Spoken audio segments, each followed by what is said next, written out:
Sa amin pong pinakamamahal na tagapamahalang pangkalahatan, kapatid na Eduardo V. Manalo, kami po ay buong pusong nagpapasalamat sa ating Panginoong Diyos sapagkat patuloy po niyang ipinadarama ang kanyang pag-ibig sa kabuuan ng Iglesia sa pamamagitan po ng inyong makapangyarihan, punong-puno ng pagmamalasakit at pagmamahal na pamamahala sa Iglesia.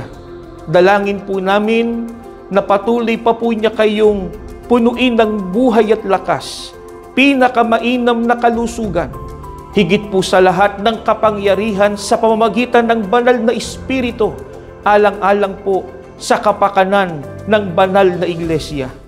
Ano man po ang mangyari, saan man kami naroroon, mamamalagi po kaming kaisa ninyo sa pagmamahal at pangangalaga sa mga kapatid sa loob ng banal na Iglesia. Mula po sa aming mga puso ay bumabati po kami sa inyo ng Happy 15th Anniversary of Dynamic Leadership po! We love you very much po!